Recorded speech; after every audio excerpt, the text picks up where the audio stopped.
It started with a message, just a simple "Hey, you up?" that popped up on my phone at 11:47 p.m. I hadn't heard from him in years, and honestly, I almost didn't reply. But something about his name lighting up my screen made my heart skip. We had history, not the kind you talk about openly, but the kind that lingers quietly in the corners of your memory. Back in college, he was the guy I always wanted but never quite had. Timing was never on our side. So when he messaged me out of nowhere, I guess curiosity got the best of me. He said he was in town for a few days, staying at a hotel near downtown. We caught up like old friends at first, sharing laughs, a little wine, some music. But there was tension, unspoken, but heavy in the air. He looked at me the same way he used to, like I was something he couldn't believe he was this close to again. Then he said it, almost casually, just one night. No pressure. No strings. It was like he could read the storm going on in my head. I knew I shouldn't. I had someone good, stable, kind. The kind of love that's quiet but safe. But in that moment, all I could think about was the way he made me feel, seen, desired, alive. I told myself it wouldn't mean anything. Just a moment, one mistake that no one would ever know about. He promised it would be simple. No drama. Just a night between two people who once had unfinished business. But things are never that simple. What was supposed to be a secret turned into a weight I couldn't carry. The morning after didn't feel like freedom, it felt like the start of something unraveling. He left before sunrise, left me with a cold pillow and a mess of thoughts. I looked at myself in the mirror and barely recognized who I was. The worst part? It didn't end there. The guilt started creeping into my everyday life. I began pulling away from the person who trusted me the most. And every time I tried to bury what I'd done, something would bring it back up, his texts, a photo memory, a random song that played while I was driving. And then, just when I thought I could move on, he did something I never expected. Something that made my small mistake feel like the start of a much bigger storm. If I could go back, I would do it differently. But I can't. And now, everything is changing. This is the story of one decision I thought I could handle, one night I thought I could forget, and the way it turned into the biggest regret of my life. After that night, I thought I could just walk away. I really believed it was something I could lock away in a box, shove to the back of my mind, and pretend it never happened. But the truth has a funny way of creeping in, especially when you try too hard to bury it. I went home the next morning like nothing had changed. I smiled, I cooked dinner, I answered texts like usual. But inside, I felt like a completely different person. He didn't leave things where they should have ended. 2 days later, I got another message from him. Just 3 words, thinking about you. I stared at the screen, frozen. My heart beat faster, not because I was happy, but because I knew this wasn't going to be over as easily as I'd hoped. I didn't reply. I couldn't. But the silence didn't stop him. The messages kept coming, slow at first, then more frequent. At one point, he even sent a picture of us from years ago, back when we were young and reckless, smiling at a party like we had all the time in the world. That's when I started to panic. My partner began to notice I wasn't myself. I'd zone out in the middle of conversations. I couldn't sleep properly. My phone was always face down, and I jumped every time it buzzed. I told myself I just needed to block him, to delete the messages, to move on. But something kept pulling me back. Maybe it was guilt. Maybe it was fear. Or maybe, deep down, I was still chasing something I should have let go of a long time ago. Then came the moment that shifted everything. He showed up at my workplace. No warning. No message. Nothing.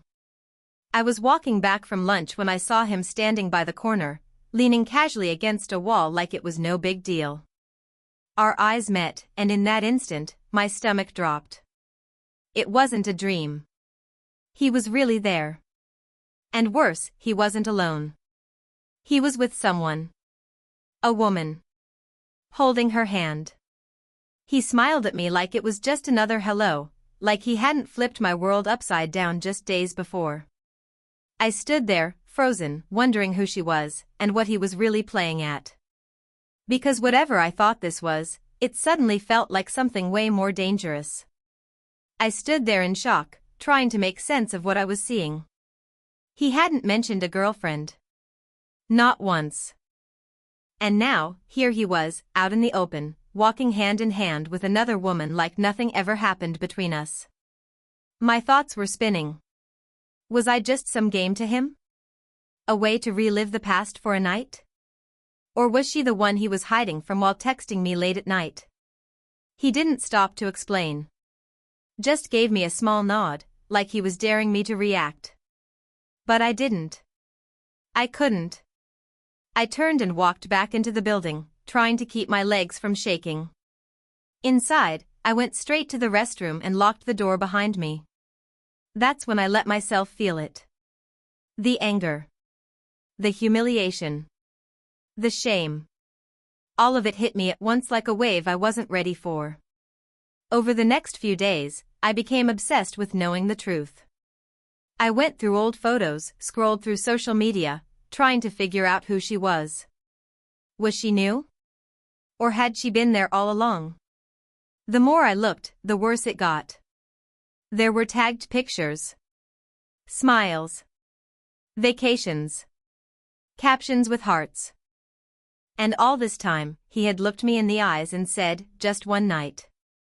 Like it was nothing. Meanwhile, things at home kept getting more complicated. My partner, he kept trying to reach me emotionally, asking if everything was okay, telling me he felt like I was slipping away. And I hated lying to him. Every word out of my mouth felt fake. The guilt was eating me alive. I started avoiding eye contact, avoiding any conversations that got too deep. The trust that once felt so natural between us was starting to crack, and I was the reason for it. But then, out of nowhere, he, the other guy, messaged again. Not just a text this time. A voice note. His tone was calm, almost too calm, and he said something that sent chills down my spine. I think we should talk. There's something you don't know. I stared at the message for what felt like forever, torn between deleting it and hitting play. Because whatever came next, I had a feeling it was going to change everything. Again, my thumb hovered over the voice note. Part of me didn't want to know. I already felt like I was sinking. What could he possibly say now that wouldn't just drag me deeper? But the curiosity, the need for answers, it finally won. I hit play. His voice came through low, careful, almost rehearsed. He said he didn't expect to see me that day outside work, and that what I saw wasn't what I thought. He said the woman with him was someone from his past, too, his ex, someone he wasn't really with, but not really done with either. That they'd been trying to figure things out. Whatever that meant. And then he said the thing that made my stomach twist, but I didn't lie.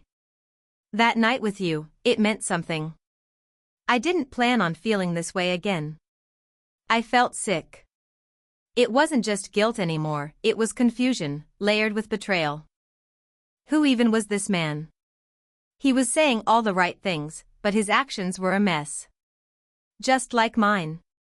I knew I should block him and walk away, but he ended the message with, I'm in too deep. And if you're honest with yourself, maybe you are, too. That line haunted me for days. At home, everything was getting worse. I could see it in my partner's eyes, the way he watched me when I thought he wasn't looking. The silence between us was louder than ever. I wanted to scream the truth, confess everything, just to stop living this double life. But I couldn't bring myself to break him like that. Not yet. Maybe not ever. Then came the night everything started to fall apart. I got home late after a work dinner, and as I walked through the door, I saw my partner sitting on the couch with his phone in hand. The look on his face said everything. Cold. Disappointed. Silent. There was a pause that felt like forever before he finally asked, "Who's he?" I couldn't breathe. My world tilted. I didn't know what he had seen, or how, but I knew in that moment, the truth wasn't hidden anymore. And before I could speak, my phone buzzed again. Another message from him. I knew then that this was the edge. Everything was about to come crashing down. I stood frozen in the doorway, heart pounding so loudly I was sure he could hear it. My partner didn't repeat the question. He didn't have to. The phone still buzzed in my hand, that cursed name lighting up the screen like a warning. I quickly flipped it over, but the damage was already done. His eyes had already seen enough. I asked you something, he said, voice low, restrained. Who is he? I opened my mouth, but nothing came out. There were 100 things I could have said, excuses, half-truths, even silence. But none of them would fix this. Still, before I could speak, he stood up, walked right past me, and said, "You don't need to lie." I saw the messages. My chest tightened. So that was it. He had gone through my phone. I should have been angry, but all I felt was dread. Shame. Fear. But then came the twist I wasn't ready for. He turned back and added, and I saw his message to me. It felt like the air had been knocked out of me. What do you mean? I stammered, barely able to get the words out. He walked to the kitchen counter, picked up his phone, and opened it. He sent me screenshots, he said, shaking his head. He told me everything. Your night together. The messages. Even said you were the one who reached out first. That was a lie. My mind raced, trying to remember the truth. He had messaged me first. But did it even matter now? My partner looked crushed. Not angry. Not yelling. Just tired. And that somehow made it hurt more. But why would he do that? I whispered. Because, he said, looking straight at me, he wanted me to leave you. The words hit like a slap. And just like that, everything made sense, the strange timing of his messages, the way he kept pulling me in even when I tried to disappear. It wasn't just about us anymore. He was trying to ruin everything I had left. Not because he loved me, but because he wanted to win. And maybe he thought if he exposed everything, I'd have nowhere else to go. That night turned into a war zone of emotions, tears, accusations, silence. My partner packed a bag. Said he needed space. Maybe more than that. And I let him go, because what else could I do? I stayed up the whole night replaying every decision, every word, every warning sign I ignored. And then, just before sunrise, I opened my phone again, still full of unread messages from him. The last one was chilling. Now we can finally be honest. It's just you and me. Only now, I wasn't sure I wanted him anymore. But it might already be too late to change anything. I stared at that last message, reading it over and over again. Now we can finally be honest. It's just you and me. It was supposed to feel like a new beginning, like freedom. But all I felt was trapped, by my own choices, my own silence, and the chaos this one night had unleashed.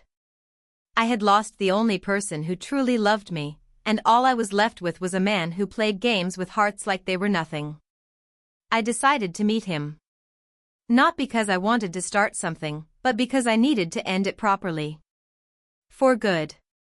I told him to meet me at the cafe near my work, somewhere public, somewhere I could keep control. When he walked in, he looked calm, confident even. He sat across from me like this was a regular catch-up, not a confrontation.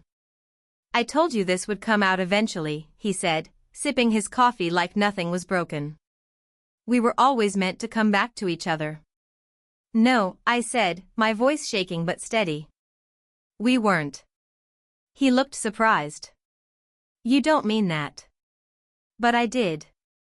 Because somewhere between the guilt and the grief, I'd finally seen things clearly. He hadn't wanted me, he just didn't want to lose.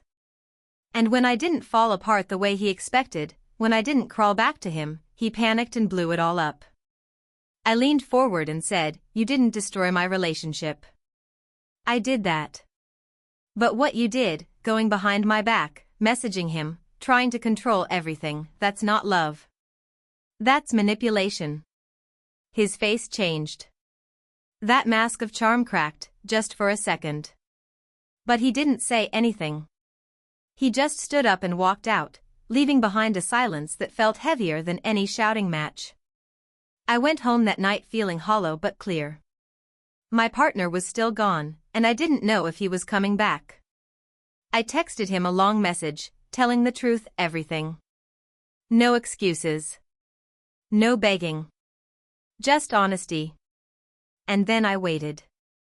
2 days passed. And then, late one evening, I got a reply. I need time. But thank you for finally telling me the truth. That was it. No promises. Just a maybe. But it was enough, for now. And then, just when I thought things couldn't surprise me anymore, I got another message. This time, from someone I didn't know. A woman. Her words chilled me. Hi. I think we've both been lied to by the same man. Can we talk? In that moment, I realized my story wasn't just mine. He had been doing this to others, maybe for years. And now, the truth was just beginning to unravel. What I thought was the end, was only the beginning of something much deeper. I sat there staring at her message, heart sinking all over again. We've both been lied to by the same man. It was strange how quickly the pieces started falling into place after that. We talked the next day, and her story was eerily similar. The late-night messages, the promises, the way he made her feel like she was the only one. Just like me. But the difference was, she had been with him longer. On and off for almost a year. And during that time, he had been reaching out to women like me, rekindling old flings, playing with memories, stirring up emotions and walking away without a trace. It hit me then, this was never about love. Not real love. It was about control. About knowing he still had power over someone's feelings. And I had fallen for it, thinking our past meant something. But I wasn't the only one, and somehow, that made me feel less alone, and a little more free. I told her everything too. No more hiding, no more guilt. And when our conversation ended, it felt like closing the final chapter of a very long, painful book. I haven't heard from him since. Maybe he realized his mask had finally slipped. Or maybe he's already moved on to someone else. But I'm done wondering. As for my partner, things haven't gone back to the way they were, but we're talking again. Slowly, honestly. I don't expect forgiveness overnight. Maybe not ever. But I've stopped lying, not just to him, but to myself. That night, the one he said would be just one night, turned into a lesson I'll carry forever. About trust. About temptation. And about what happens when you lose sight of who you really are. If you've ever been in a situation like this, where emotions blur the line between right and wrong, where one mistake spirals out of control, just know you're not alone. We all make choices we regret. But it's what we do after that matters most. Infidelity stories are messy, painful, and real. But they also reveal what's broken, what needs healing, and what we refuse to ignore any longer. Sometimes, the people we think we need are just lessons in disguise. And sometimes, heartbreak is the only way back to yourself. 35.